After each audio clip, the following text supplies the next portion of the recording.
Hello, and welcome back to OBR Cest, a channel about talking all things Bone Reapers. Today we're going to go through the rules, hit all the battle traits, battle formations, spell lores, a couple of the war scrolls. We're just going to hit the manifestations and the Bone Tithe Nexus. A little bit busier this week than I originally anticipated, so we're going to hit that in a separate video that I'm still going to try and have out by Friday. Alrighty then, let's get right into this though. Gone are the hero bubbles. We're back to relentless discipline points. If you're a bit of an older OBR player, you're used to this. We had this pretty well up until the start of 4th, and then they started on the hero bubble stuff. But we are back to having our own currency and spending it for all of our abilities. Personally, I'm really happy to see this back. This is what gives us our elite feel in my mind, where we just have something for every situation that we can spend a point and react. We've always been a pretty reactive army. Now it is really just reacting in the combat phase with all of our stuff, but at least we're back to the point system. We'll see what gets added. So how does this system work? So once per battle round, army, start of the battle round, you gain a number of relentless discipline points equal to the number after the target's keyword. At the end of the battle round, any unspent RDP are lost. You'll also see on all the war scrolls in the little wheel on the top left, it's our purple number there. Compared to what we had when I first started playing, which was the very start of 3rd, it's really low numbers. I think back then I was usually running about 20 points. We are down to essentially a maximum of 10 if you take Catacross. All of our combat heroes, they're sitting there anywhere from about 5 to 7. Our wizards are at 2, and our best wizards are at 3. So it's something that we do have to be really careful with. It is a very limited resource. It's not bad. It does work, and it does give us enough to be able to do things, but it does feel very, very, very limited. But we'll learn to play with it. There are some good abilities here. So let's get right into it. Okay, so with these abilities, as you can see, we've got 5 of them here, and then we've got a couple other ones that we're going to talk about right away. They all have a couple of restrictions. So the big restriction is, I'll just read it off on the first one. Spend 1 relentless discipline point to use the ability. If that unit is reinforced and has more than half of its starting models, spend 2 relentless discipline points instead. So with that, you do have to be careful when you're bringing in the reinforced units and they start going down in numbers. If you're sitting just above that threshold of, say, a unit of Mortek Guard, and you've only got 11 of them, you're basically spending an extra point just for that one little Mortek Guard. So do be careful of that. You got to be really smart with how you're spending your points here. The other restriction that most of these have is that they can only use 1 ability per phase. You can see it here. Pick a friendly OBR unit that has not used a relentless discipline ability this phase to use this ability. It's pretty well on all of them except for here. We'll talk about that more at the end. It makes sense. It's a very obvious restriction, especially with this first one, Remorseless March. It's add 3 to the move characteristic. If you were able to stack that and put that on a whole bunch, you could spend all your points and shoot a unit across the entire board. But while we're speaking of this one, like I just said, it's add 3 to the move characteristics of the unit for the rest of the phase. So, with this being a rest of phase ability, it means we can't have the extra little fun like we did when we were in the hero bubbles. Back then, our extra movement lasted for the rest of the turn, so it would affect our power throughs as well, which was really nice to have that extra couple inches of movement in the power through, but we are getting the extra inch here. Find that one a bit of a wash. The other thing that we have is this unit cannot use run abilities for the rest of the turn. That's fine. Basically just means you're not going to use this unless you're trying to get into position for a charge, because otherwise just use the run, or if you're not running the sub-faction that has auto runs, you'll use this to go snag an objective when you just need that couple extra inches of movement. Still a really good ability, and one that you can really work around not using too much. Okay, so the next one we have is in passive retreat.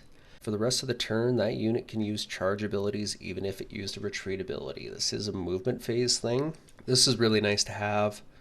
It's not something you're going to use all the time, but having retreat and charge is always a good thing in your pocket, especially if you're running second level of attuned, because then you can retreat those units and then either put them back in when the other units charge or charge them into something else. You can just keep those units engaged.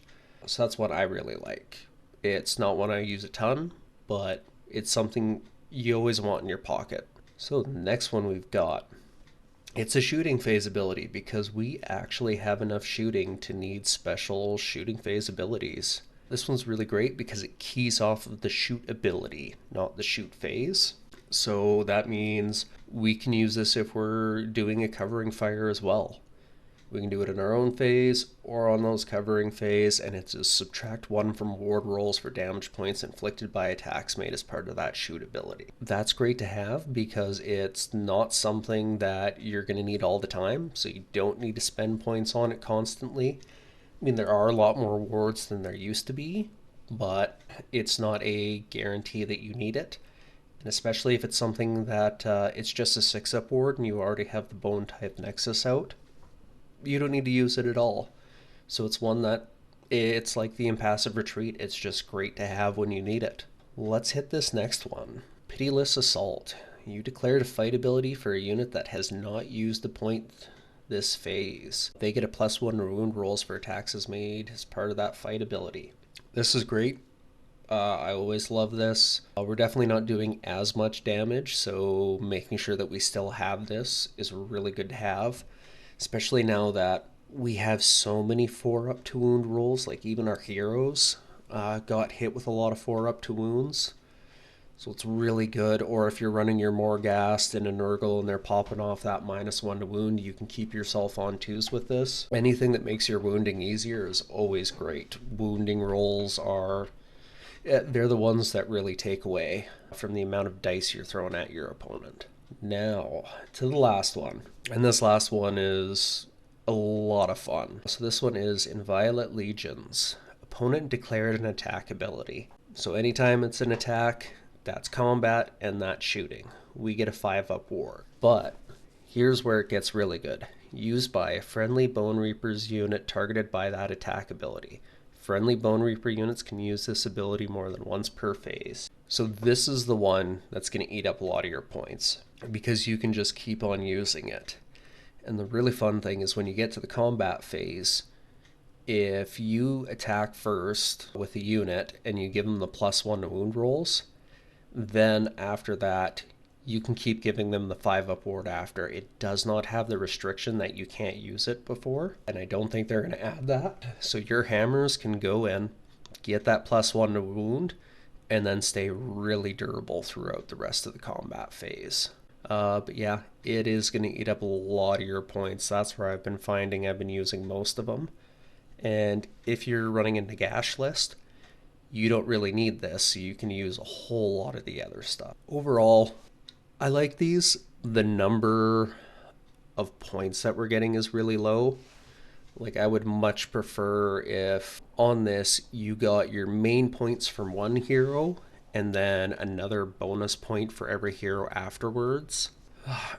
Either that or something along the lines of what we had at the end of 3rd edition, where it was we got points based on how many units we had on the field. Like, yeah, those were CP, but if you had 7 units on the field, you generated X amount, and then I think it was 5, and then 3 units on the field. Something like that to just give us a little bit more to play with. I think it's doable like this. We're gonna adapt and find a way, but it does feel very restrictive. I'm saving a lot of my points until the bottom of the battle round and then just hammering them all out at the end there.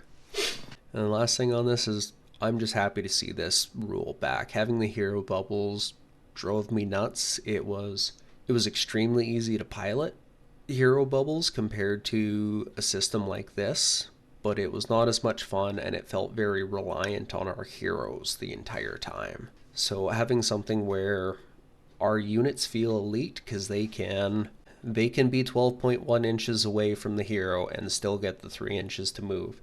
They can be on the far side of the board and they can still go, oh, I need to be defensive and give themselves the 5-up ward, or I need to kill something.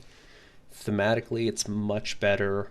Tactically, it's a lot better as well. So let's get into the next thing. Battle formations.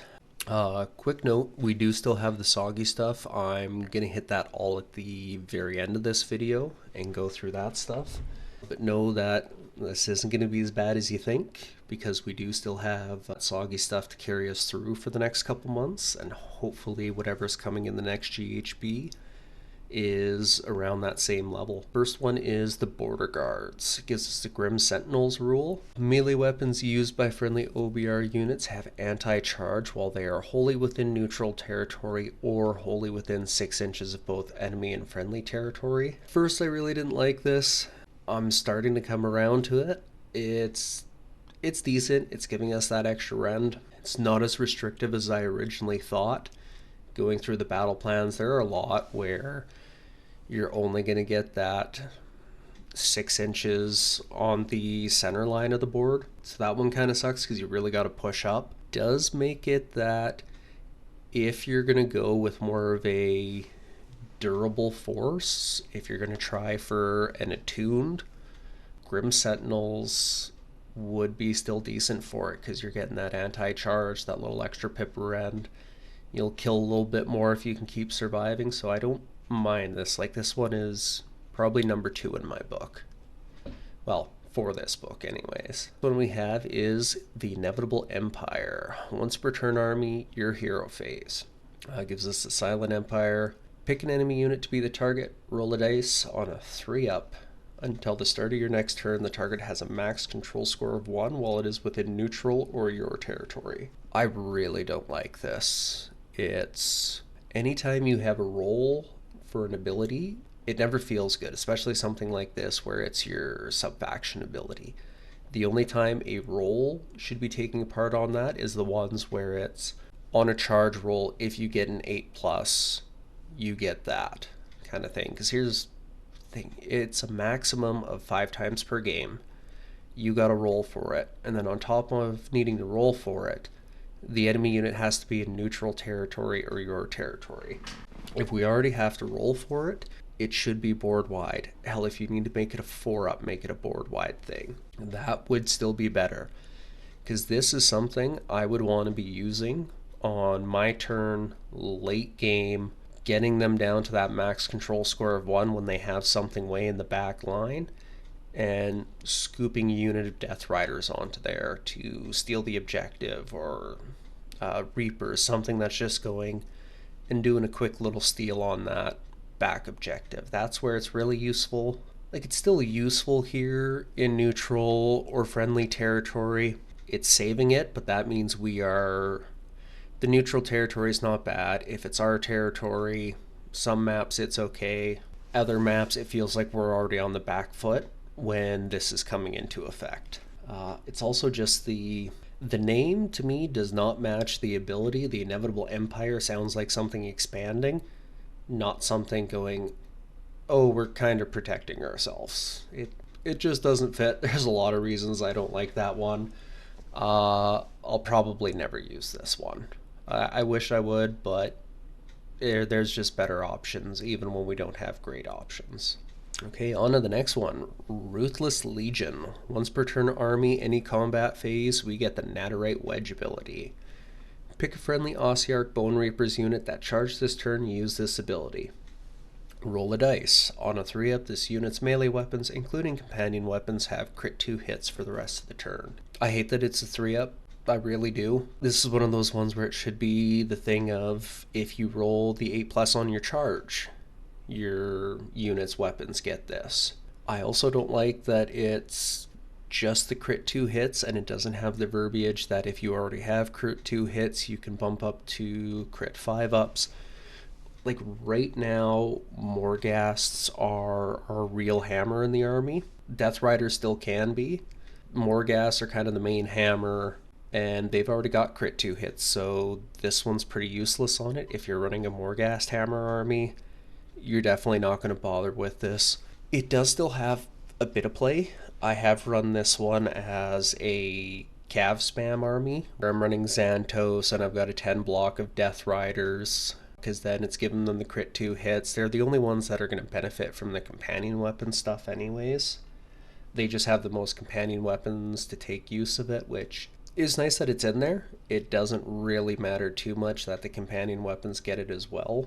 It's also a bit restrictive because you really need to be running the Lore of Necrothurgy in my mind, because otherwise you can just get a spell to guarantee it. With Empowered Adderite weapons, that's where I would love to see the verbiage of, if you already have crit 2 hits on one of your weapon profiles, it goes to a 5 up, because then you could still use Aussie and Sorcery and Empowered Adderite weapons. Right now it's a decent ability, but when you start looking into it, it's so restricted on, you pretty much have to run Necrothurgy. You have to be running your 10 block of Death Riders. Heck, you might be wanting to run 2 blocks of Death Riders so that you're getting this throughout the game. On to our last one, and what is in my mind the best one from this book. Remorseless Conquerors. You get the ability Unfaltering Pace. So you declare a run ability for a friendly OBR unit. If you roll a 1 to 3 when determining the distance that unit can move, you can use value of 4 instead. That's fantastic. The stuff you can do with this when it comes to your Reapers is great. And just any time you can guarantee yourself a 4 on a run is awesome. The big play with it is when you are using your brand new Reapers, their rules anytime they are outside of 6 of an enemy unit and within 3 inches of a terrain feature, they can teleport to anywhere around that terrain feature, wholly within 3 of it, and 9 inches away from enemy units. This is great though. Your opponent has to be at least at 3 inches away. This guarantees you that your Reapers are going to be able to get that 6 inches away unless they're able to completely surround that unit, in which case they are sending way too large of a unit for a 90-point unit of ours. We can use that teleport, get them away, leave them stranded there. And this one's really fun. I really like this. I love being able to have a guaranteed redeploy and knowing that I'm getting so far away. It helps me plan out how far away those threat ranges are on certain units. Like, this is one I love for Nagash too. Getting him out of that shooting is great. Okay, let's get into the heroic traits, because I really like these. The heroic traits and the artifacts are the clear winners for me out of this book. They all have a use. None of them are bad. In the heroic traits, there's one that feels very offensive, one that's very defensive, and the other one that's just kind of there. But I like that you can really tailor to your play style. It does also kind of show your opponent if you're taking certain traits and artifacts. They're going to know if you're going to be playing a lot more defensive or a lot more offensive, but that's still worth it for what these can do. So let's get into these. First one is Manufactured Mind. It's a once per battle, which is a pretty big hit against it. Start of the battle round. When picking a friendly OBR hero to be the target of the Immortal Elite ability this battle round, you can pick a friendly OBR hero that has been destroyed. So this is our RDP generation. You toss this onto a wizard in your backline, and then you have that guaranteed extra RDP late in game. I do like this. This is something I'd probably run with Catacross. I don't know. This is the one that I don't think I'm going to actually take. I just like the other things better.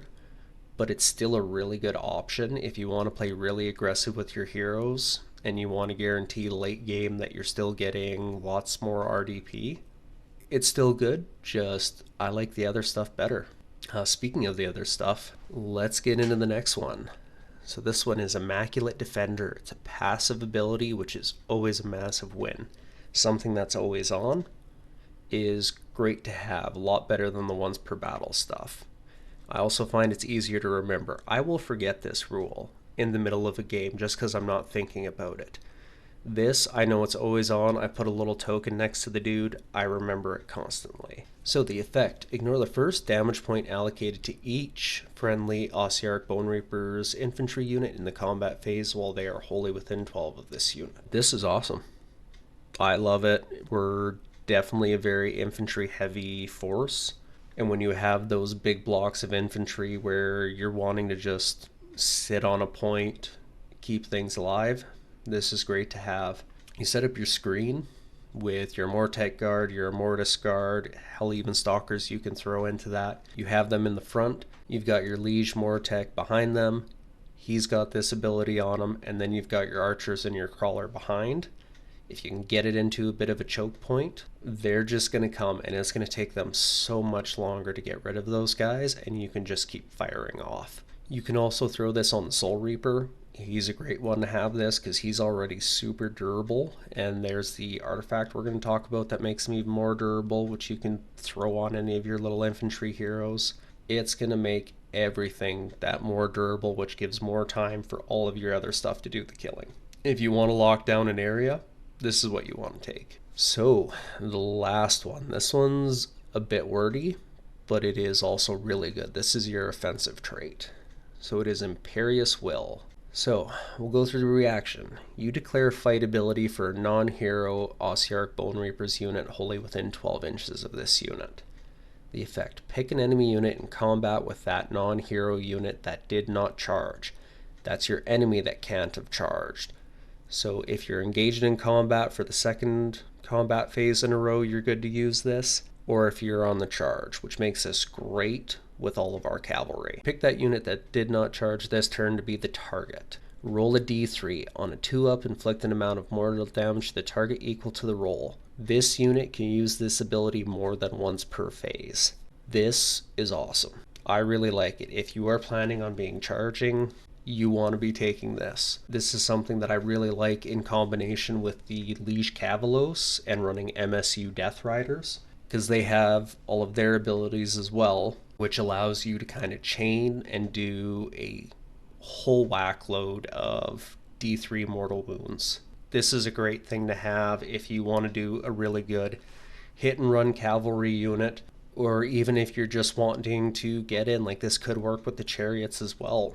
It's not as good with the chariots, but extra damage is extra damage. And the nice thing is that you can still put this on your more defensive hero. If you have a little bit of an MSU block guarding an area, you could still use this. You just have to wait until you are going against opponents that haven't charged. It's where I don't like it as much. This is one I want to use when I'm doing hit and run tactics with the Death Riders. And you have them in that block, that's going to keep them incredibly durable. Okay, so I'm just going to do this quick. I'm already way past when I wanted to get this video out. Editing is apparently very difficult, and I'm not quite used to it. So we're going to say on this one, Liege Cavalos, he has Imperious Will. In this situation, he would attack first, do some damage to these bleak swords, and then he has the fight after me. He would use it on this unit of Death Riders, which would activate the bad D3 mortal wounds from Imperious Will. Then these guys, instead of fighting, what they're going to do is they're going to activate their Death Rider Wedge ability, which is going to allow them to do D3 if they're on their own, 2d3 if there's a Liege Cavalos in combat range, and then they can make a full movement. So in that scenario, you're getting all of his fighting and then 3d3 from him, or from this unit. Then they run away there. It would actually be 12 inches with the Liege Cavalos close by. They pop off over there. Your Liege Cavalos is just going to move over here. He's going to move as far as he can. He gets the 12 as well. Big thing is you want to make sure that he's still just within that 3 inches. So then when these guys activate, they're again going to do the bad D3 from Imperious Will. Then they're going to do the 2d3 from that same Death Rider Wedge ability. They're going to run away there 12 inches. Liege Cavalos is going to come over here to this one, and you're just going to repeat the process. The kind of weakness on this is that obviously your opponent gets to go in between those. Best case scenario is you do use the Soul Mason. You get strike first onto the Liege Cavalos. Then you can activate him, makes this unit follow immediately behind, and then you start your regular activations with these guys. By that time, you've already had 3 units go. 2 of the units are doing 2 D3 good mortal wounds each and 1 bad D3 mortal wounds each. And then this last unit, once you get into it, as long as you're not throwing it into a hammer, you're still going to be able to do it. There's still 15 wounds on a 4-up with a 6-up ward. You can bump that up to the 5-up. You just got to make sure that at least one is still alive. And then you do a ton of mortal wounds, especially on something like this where, especially on something nice and weak, these guys do have access to a potential ward with cities. But if you're able to put it into something that doesn't have a ward, like clan rats or something like that, you can take out better part of half a unit. With just the Liege Cavalos and these 2 Death Riders, you have a chance of just completely wiping a unit between his fight and the amount of mortal wounds they can do. That's a fun little trick that we have right now and really shows the power potential of the Death Riders. It is worded really funnily right now where technically you can keep activating Imperious Well over and over and over again without actually activating a unit. I don't quite read it the same. I've heard a lot of people talk about it. It's definitely not rules as intended. It will be getting an adjustment at some point, whether it's an FAQ or just a rules update. That's going to get fixed as long as they allow us to still do the activations multiple times for different units. Then this strategy is going to work, and I don't see them changing that. Otherwise, it turns that heroic trait into, honestly, it's pretty bad at that point then. Artifacts of Power, Relics of the Empire. We're going to go with the first one. It's another passive. It's Shard of the Necros. This is our defensive one. If the unmodified hit roll for an attack that targets this unit is a 1-4, and this unit did not charge in the same turn, the attack fails and the attack sequence ends.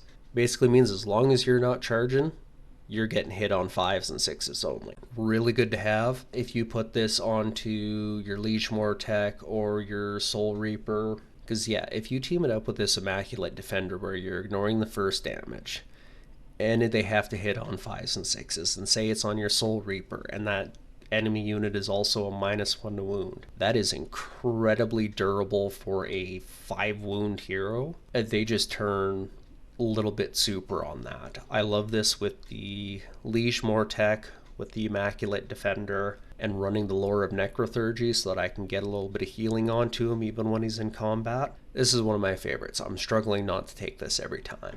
Okay, so the next one is the Blade of the Nadir. It's a deployment phase ability, but it lasts for the whole battle. Pick one of this unit's non-companion melee weapons. For the rest of the battle, each time you make an unmodified roll of a 6 for a combat attack made with that weapon, inflict D3 mortal on the damage after the fight ability has been resolved. That's awesome. Chance for extra mortals. It's 6s on the wound roll, so you should be getting one every 1 to 2 combat rounds. This is one, again, I love with the Liege Cavalos teamed up with the Imperious Will, because when you do that combination with the Death Riders, which I'll make a little video and show and do the actual thing, I think, just because it makes it a little bit easier, we'll take a little pause. So the Amulet of Gnosis. Effect: no mortal damage is inflicted on friendly Ossiarch Bone Reaper units by retreat abilities while they are wholly within 12 of this unit. It's pretty good. I do like it. It is my least favorite because it feels a little bit more situational.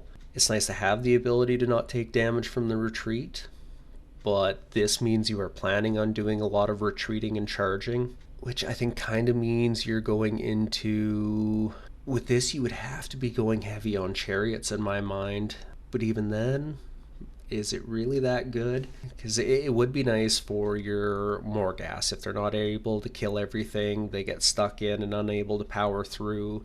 It would be nice for them to not take any damage on the retreat, but that means you need a hero with this in range. The big play I see with this is if you're running the block of 3 chariots, which unfortunately is just not great right now, it's too expensive. This could be really good because you can use the pile-in mechanic that they have do your little pile in, do your mortal damage, and then you could retreat out and not take the damage and then re-engage with the charge afterwards. But yeah, it's still good, but it's kind of a thing of I think everyone's going to go with this. They're all passive abilities. It's do you just want to keep a little foot hero alive, or do you want to have that extra potential damage? It's I unfortunately think it's the weakest. It is a great ability, just a little bit weaker. Okay, let's talk about our built-in book spell lore. We've got the lore of Ossian sorcery coming back. And we've got our unlimited, like always, is Empower Nadirite weapons. So all of these, well, these two, Empower Nadirite and Immolating Flames, have the you're picking a unit wholly within 12 of the caster. Empower casts on a 5. In fact, the target's melee weapons have crit 2 hits until the start of your next turn. But it does have a little bit more. If all of the target's non-companion melee weapons had crit 2 hits when they were picked to be the target of this ability, the combat attacks score critical hits on unmodified 5-ups until the start of your next turn. That's not bad. It's good on the Morghasts. That's really where you're going to get the crit 5s. Lore of Necrothurgy giving them +1 attacks is better for that, though, if you're wanting to juice those guys up. It's a decent ability. It isn't bad because it can affect the same unit multiple times, but it does mean you need to cast from 2 separate wizards. It's putting a lot of juice into one unit, because even something like Catacross, which he would love to have crits on 5s for all of his attacks because he doesn't have any companion weapons. But the thing is, though, you got to cast it twice on him because you have to do it the first time to get all of his weapons crit 2 hits, and then you have to do it the second time to get him critting on 5s. It just doesn't really feel worth it.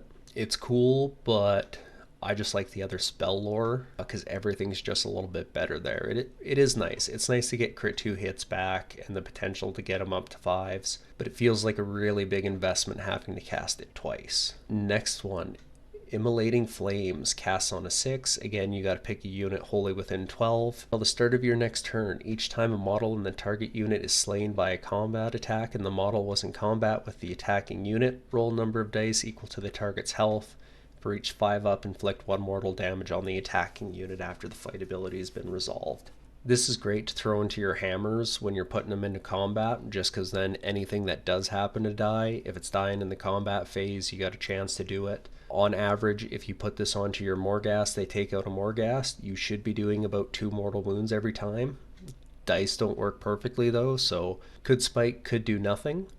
Nice to have. I like this a lot better than Shardstorm, which was our old one, which was a Horde Buster spell, but Shardstorm got replaced by a unit ability, so it's really nice. We still get the ability of Shardstorm with the Stalkers, and we get this spell, and it's the old Crematorian one. Back in the day, I used to love running Crematorians. It was a lot of fun. Only problem I had was it slowed all my games down, so only putting this on one unit, putting it on the right unit, feels a lot better. And the last spell is Drain Vitality. It is back. Still casts on a 7, still a 12-inch range on an enemy unit. Till the start of your next turn, subtract 1 from hit rolls for the target's attacks and subtract 1 from save rolls for the target. Absolutely love this. Hammers, the super durable units, the big scary heroes. I love being able to cast this on them. You're not going to be casting it all the time because it is a pretty limited thing. You have to have your spellcaster getting into a little bit of the danger zone. But when it goes off, it almost turns into a delete button or an anti-delete button for your units. You can really save yourself if you throw this onto something like Trug and you're going in. You're getting that -1 to hit, forcing them to all-out attack just to get back to their regular or whatever you're going into. You can throw a whole bunch into it and guarantee that you're going to get the kill on something. Super, super strong. Love this one. The 7 can be a little tough to cast, but we do have the +1 from the Morghast Archive. So overall, spell lore is not bad. I do like it. Empower doesn't feel as good, but that's also just because we lost the army-wide crit 2 hits. It's Still a good spell lore. I do personally prefer the other one that we'll talk about at the end. Okay, let's talk about our manifestations real quick. So it's nice and easy on this. I didn't go over the how to cast because they all cast on a 6. They're all wholly within 12 of your wizard and 9 inches away from enemy units. So we don't really need to go over that. Now here, we'll start off with the big bad that everyone knows, the Bone Tithe Shrieker. So he's got an 8-inch move, 5 up save, 6 up ward, 7 health, banishes on a 7. So he's got his ranged weapon here, the Soul Rending Shriek. It does have shooting combat, which is nice. 12-inch range, 4 attacks, 3s, 4s, rend 1, d3 damage. It feels pretty decent. It's what it's always been. You're usually able to get at least one of those through, do a little bit of d3 damage. Nice little potential chip damage. In combat, he's got the Soul Rending Shriek. It's 4 attacks, 3s, 4s, rend 1, d3 damage. Exact same thing, just not a ranged attack. So it's okay. He's going to do a little bit of work in combat, but that's not what we're taking him for. We're taking him for the no escape rule. Subtract 1 from ward rolls for enemy units while they are within 12 inches of this manifestation. So this is awesome. He is pretty much exactly like he was before. I do think that it used to be 4s and 3s on his combat attack, if I'm remembering correctly. But he's just a great little unit. It's awesome because of he's got the 12-inch range both on his shooting and his -1 to ward rolls.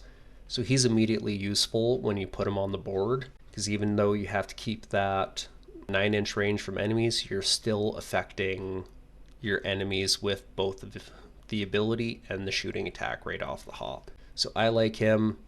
He's been one of the big bads for a while. He's one of the main reasons that people consider the OBR faction manifestations to be the best in the game. But here's the one who got the big glow up. So it's the Soul Stealer Carrion.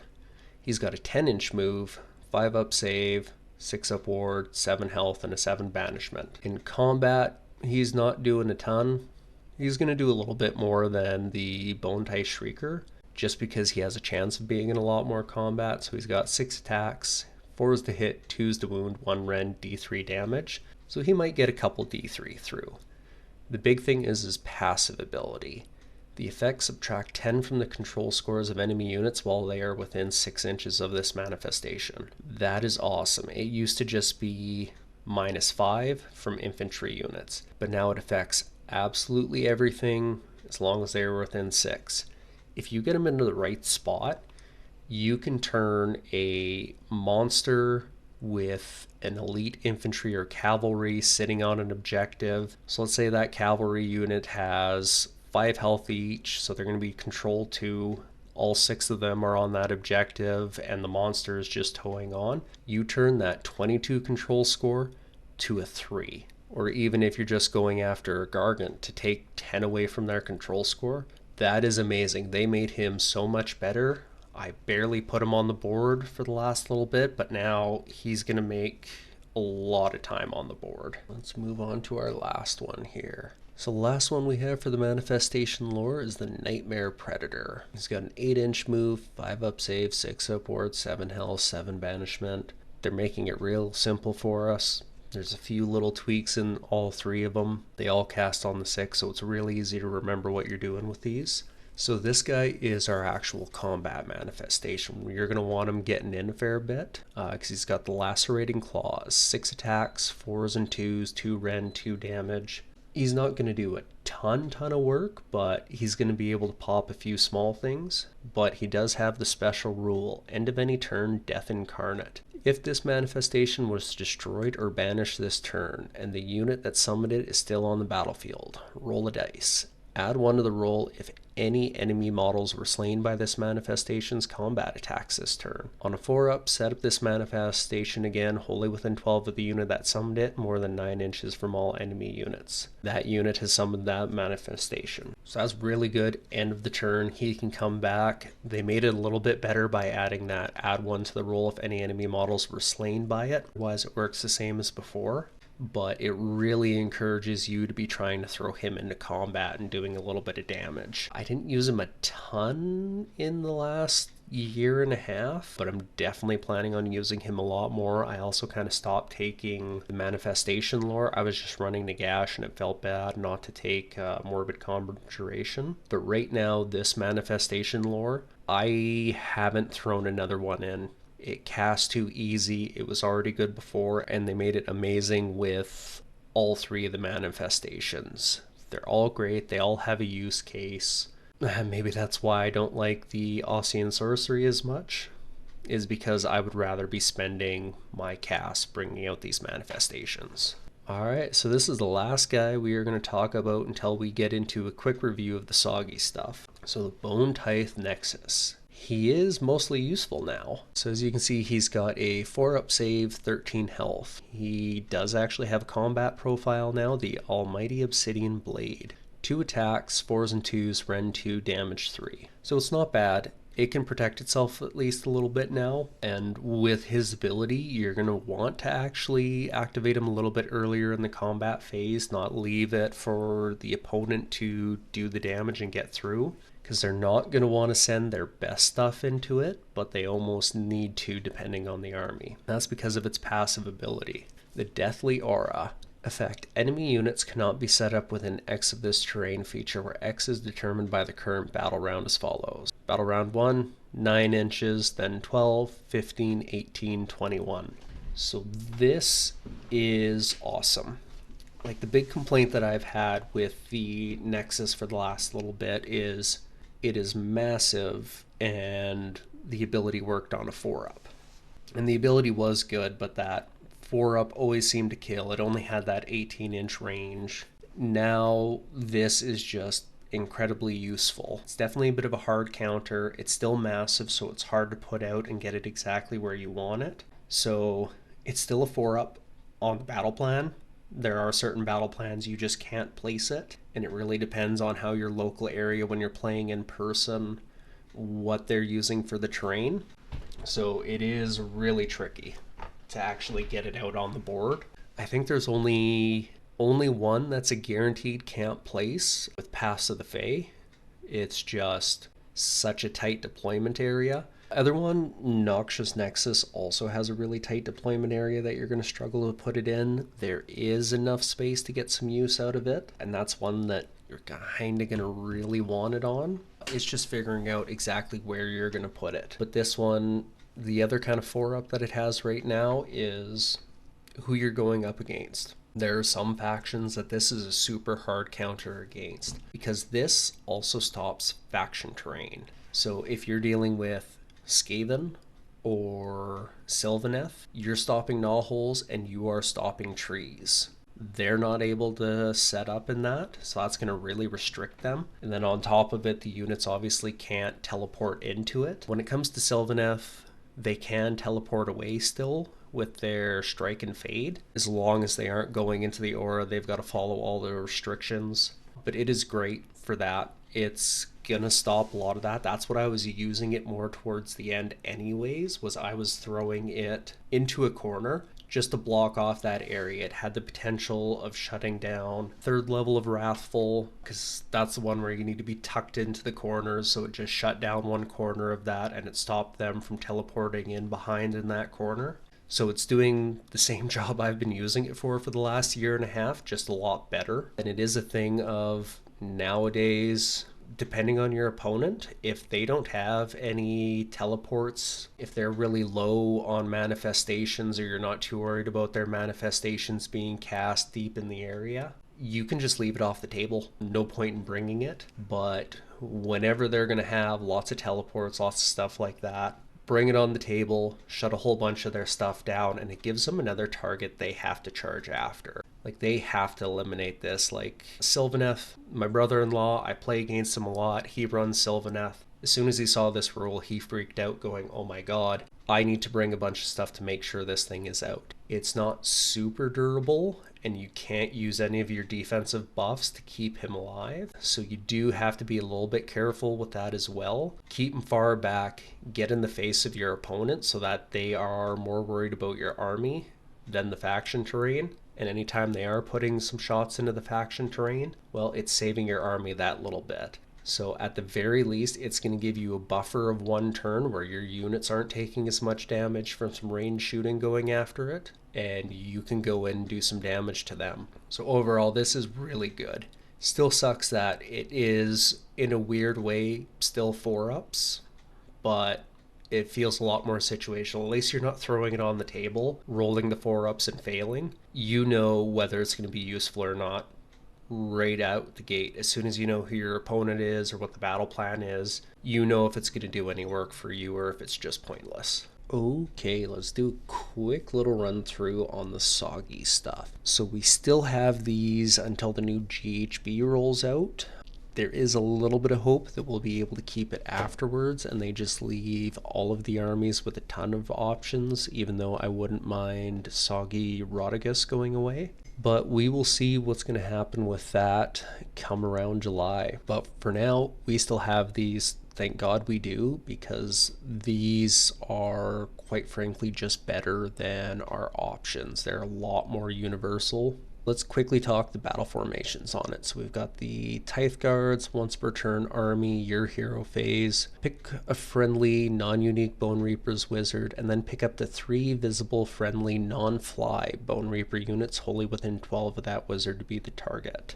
So that's affecting everything but our Morghasts. So really good to have that. The effect, roll a d3 for each target. On a 2-up, if the target is damaged, heal X, where X is the value on the roll. Target is not damaged, so basically your Triaxes or your Mortet Guard, return a number of slain models to it.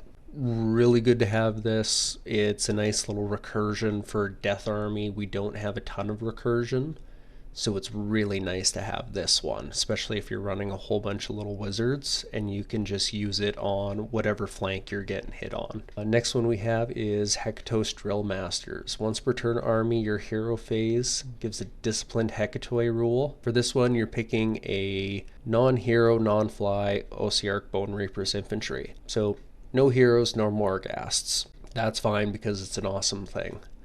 Effect, pick one of the following effects to apply until the start of your next turn. Target has a ward of 5-up. Perfect, you don't need to spend points for it. Add 1 to charge rolls for the target. I really like the ability to have this one when you need those charge rolls to go off. We don't have anything else that gives us pluses to charge anymore. This is our only way to get it. Add 1 to wound rolls for the target's attacks. This is the one that it's really being taken for, is getting that +1 to wound rolls. So 1, you're not spending the RDP on it. The other big thing is it just says the target's attacks, not the target's combat attacks. So you can use this on the archers and get yourself to 3s and 3s with this. That is awesome to have. Last one is you get anti-charge +1 rend. Yeah, it's a nice ability to have. I don't mind that at all. But yeah, all of these are good. All of them have a purpose throughout the game. You can pick any of those infantry. It's really big on the archers, but anything else, it's great to have that other stuff with. You can save a little bit of your RDP with this. You can get extra bonuses that you just don't normally get with the charge. Then you can have the anti-charge. You're losing border guards for this, but you probably weren't taking it anyways. This is just great all around. The 2 of these are amazing to have. Like right now, these 2 are kind of 50-50 on who's taking top spot. I think Hekatos is a little bit better. And then it's the Remorseless Conquerors for the automatic 4 on your run rolls. That's right next to them. And then the other 3 that we have are kind of at the bottom of you do it to see if you want to try it. So the last thing we still have access to is the Spell Lord, the Lore of Necrotheurgy. So this one's really nice. Everything casts on a 5, so it's super easy to get off with all of your little wizards. If you're running the Morghast and you're getting the +1 off, just makes these even easier to get. It's just really nice for keeping things simple. I love when things can be a little bit simpler when I play and I just know, oh, I'm casting a spell, I need a 5. Oh, I'm casting a manifestation, I need a 6 no matter what. So let's talk about these. First one is the Unlimited Spell, Bolster Creation. Pick a unit wholly within 12 of the wizard. Until the start of your next turn, ignore the first damage point allocated to the target in each phase. That's good. It's nice to have that extra durability because it affects a lot of stuff. You're ignoring the first wound in shooting, in the charge phase, in combat, and at the end of turn stuff. So you're stopping a little bit of disease, or you're stopping a power through at the end of turn phase stuff. Does not stack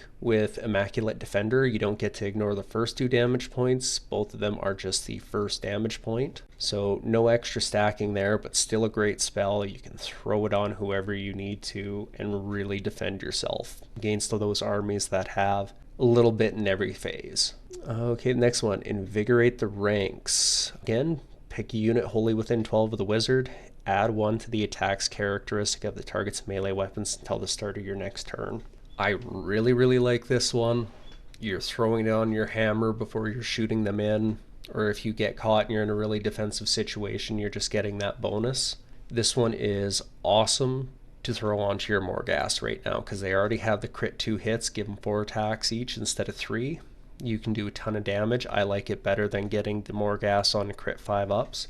It's also nice if you are running the sub-faction that gives you the potential crit 2 hits on the charge, because if you are going to run that one, I think you need to run the lore of Necrothurgy, because there's no stacking that crit 2 hits ability with the other spell lore. So you throw this spell onto even a unit of Death Riders, charge them up. Hopefully you're able to roll the 3 up because GW demands we roll 3 ups for some reason. You get the crit 2 hits and you get the +1 to 2 attacks. Really like this spell. Love the easy cast value as well. Soul Claim. Pick a friendly Bone Reaper's wizard. Then you have to pick a visible enemy unit within 18 of them to be the target. Then you can pick a visible friendly OBR unit wholly within 12 of that wizard to be the target. If you get the spell off, you do D3 mortal damage to the enemy. If any models were slain by this ability, pick one of the following. Heal 3 to the friendly target, or return number of slain models to the friendly target with the wound characteristic of up to 3. I really like this spell, especially with how durable we can get with the Immaculate Defender, the Shard of Necros. Like, you put this on, say, the Soul Reaper. You give him the Shard of Necros, or Shard of the Necros. You give him Immaculate Defenders, so he's only getting hit on 5s and 6s. He's ignoring the first point of damage in the combat phase, and then he's going to be -1 to wound himself. Then if you get real cheeky and you throw some Mortek Guard so he can ignore a Pip of Ren during one of the attacks, you have the Immortus Guard next to him turning off the special combat abilities for enemy units. Turns him super durable, and any little bit of damage that he does take on him, he can heal 3 of them back if he gets this spell off. Absolutely love having this. Super durable. You can target him, you can get your screens in front of him healed up. Super durable, and that's why I love this spell lore. You've got this, which makes you even more durable, this, which lets you heal up the little bit of damage that you do get, and Invigorate the Ranks is still a great spell for doing damage. Like, overall, I like this one way more than Aussian Sorcery. Aussian Sorcery is fun, but with the combined thing of, I know this is only around for a couple months, pretty much every list I have is going to have this spell lore in it, and probably one of these battle formations. It's just flat out better.